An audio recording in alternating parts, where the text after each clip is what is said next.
also, I do want to apologize for a late recap. I had a mental problem that I needed to take a couple more days off. And then I proceeded to say I'm going to take a break once I do the recap, which that never happened. So I am doing okay, just had a little problems. So this is going to be a quick recap, as quick as possible without getting to more conclusions or talk about everything else. But because it's so late, I feel the right to tell you that I apologize for the late recap. So what I'm going to do is I'm not going to talk about what happened this week. Really, it's just preseason, so I could get a couple more days off. But let us start off with football, which is more of most of the disappointing things about this week was football. And we're going to start off with the Dolphins, which one of the most heartbreaking losses that's happened because of the fact that Tua could not play, which is obvious. And then the first play of the Dolphins drive, right? It was a safety by the Jets. And while that has happened, Bridgewater got hurt. And because this new concussion protocol rules, he was not able to return the game, even though he has passed the concussion protocol test. So that's bullshit. So Skylar Thompson has to come in and try to take over. Greg Zuerlein, 34-yard field goal. And then Michael Carter, 1-yard run.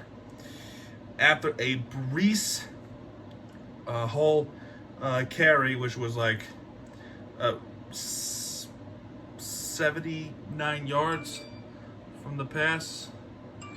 It was unbelievable. So that I just take credit where credit's due. But the one person who really gets some notice in this game is Raheem Mostert, who has scored a touchdown in this game. It was a 12-yard run. Zach Wilson with a 5-yard run to make it a 7-19 game. And then Durham Smythe with a 1-yard run. The running game was pretty good effectively in the first half, but the second half there was just nothing. Third quarter it was just a field goal, and then 3 touchdowns happened in the Jets' favor. Michael Carter, Breece Hall, and Braxton Berrios. 17-40. So it was a short-staffed Dolphins against a fully healthy New York Jets at Meadowlands. And it was just like not a good feeling to lose to the Jets whatsoever. And congratulations, you had beaten us after a couple of years of beating you. And they had the nerve to win like they won the Super Bowl. And, it's fair to say because, the Marlins, they hardly win at all. And when we do, we celebrate like it's the World Series. It's pretty funny. But, yeah, it just kind of shows you that the team was not used to winning. They've won 2 straight games. One against the Steelers, which is a pathetic Steelers team as of right now. Hopefully they get better. And then they beat a pretty short-staffed Miami Dolphins team. We got update that Tua is actually practicing. We'll talk about that more next week. Hurricanes. Yeah, it's just another disappointment. We have lost against the North Carolina Tar Heels from a J.J. Jones 70-40-yard pass from Drake May. Next is O'Marion Hampton from a 2-yard run, which was from the 1-yard line, so the defense was absolutely nowhere to be found. Kayshawn Smith with a 20-yard pass from Tyler Van Dyke. Josh Downs with a 15-yard pass from Drake May. Henry Paris, 7-yard pass from Tyler Van Dyke. And then we got a turnover. Andres Borregales, 38-yard field goal to make it 21-17 North Carolina lead. And then in the third quarter, they would kick the field goal, North Carolina. And then North Carolina would also kick the field goal. But it was near the end of the game, so we needed to get this touchdown. Not the touchdown, but yeah, the touchdown. Colby Young, 16-yard pass from Tyler Van Dyke. And that is pretty much all she wrote. There was a close call. So when we scored this touchdown, we had an onside kick that we thought we had recovered, but unfortunately The kicking team was out of bounds as he tried to get the ball back in play, and the call was overturned. It was North Carolina ball, which, to be fair, that was a right call, but it was just some unfortunate situation right there. But next week, we got Virginia Tech, and it's a winnable game. But Tyler Van Dyke had played better, to say the least. Let's talk about the Marlins real quick. They have won the series against the Atlanta Braves, as the Braves finally clinched the NL East by one win. That was their magic number. But for the first game, they did not do so well because Brian De La Cruz was hot. He doubled to deep right, which is 1-0 Miami. Jesus Sanchez doubled to left. And De La Cruz also homering to right, which is 4-0 lead. And that's pretty much it.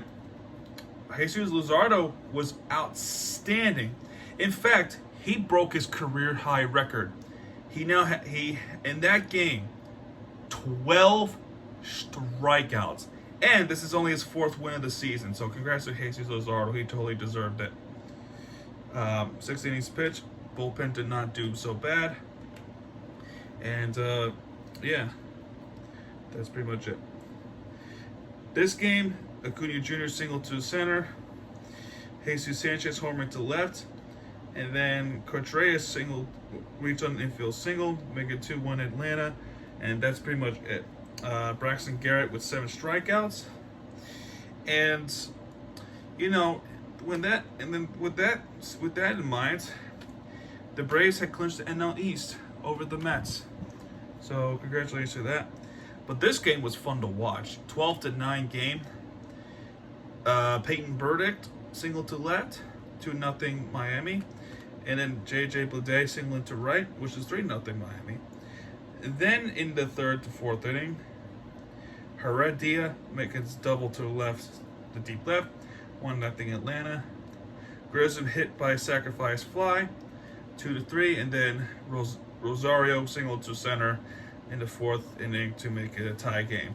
But Brian De La Cruz singles on the wild pitch, 4-3 Miami, and Jesus Sanchez single to right, which is 5-3 Miami. And then Marcell Ozuna, the former Marlin, homering to left, which is a 3-run home run to take the lead.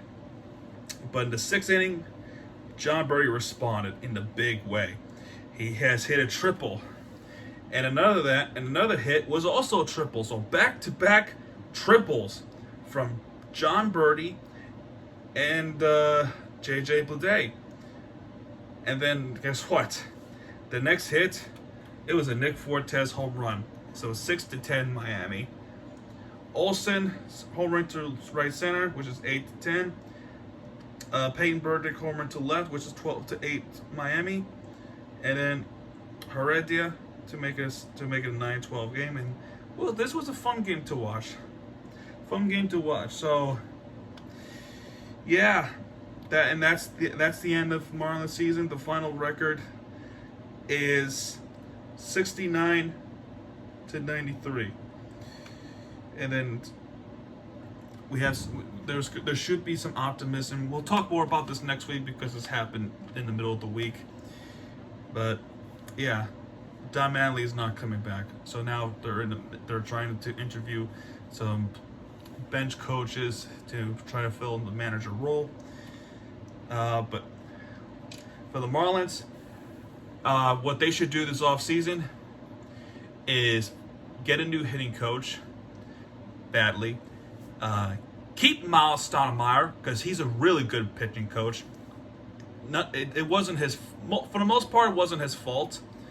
I still think they need to upgrade the bullpen.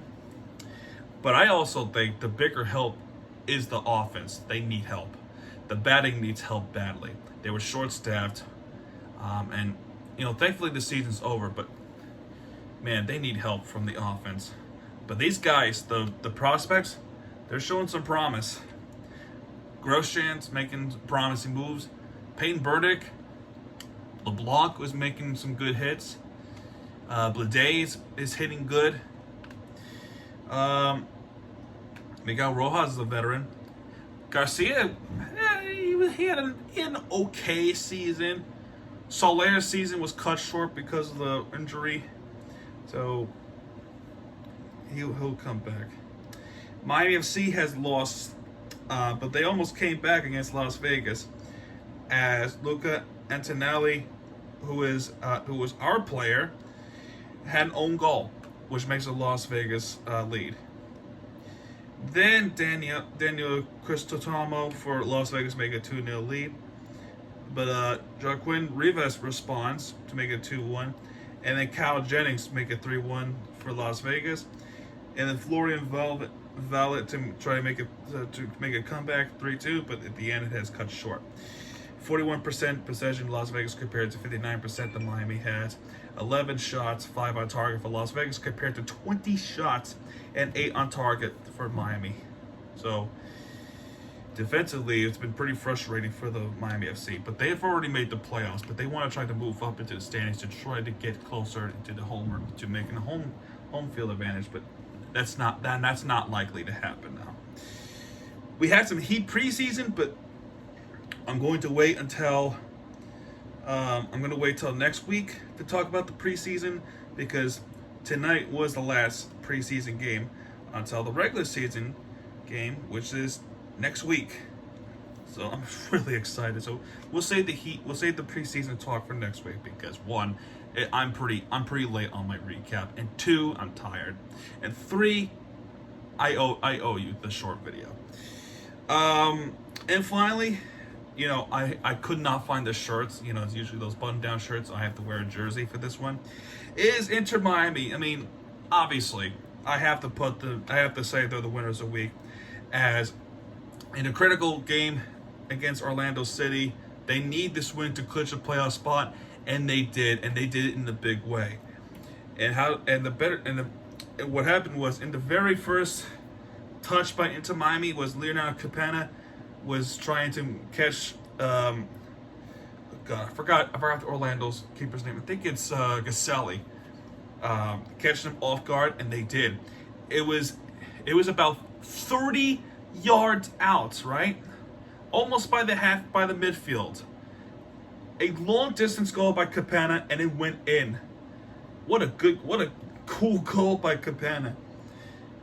Then it was Gonzalo Higuain to make it a 2-0 lead, and it was an assist by Lassiter, because Campana had to go off from the hamstring injury. Hopefully he's okay. And then the 52nd minute, there was a penalty given to Inter Miami, and Gonzalo Higuain was able to put that in the back of the net.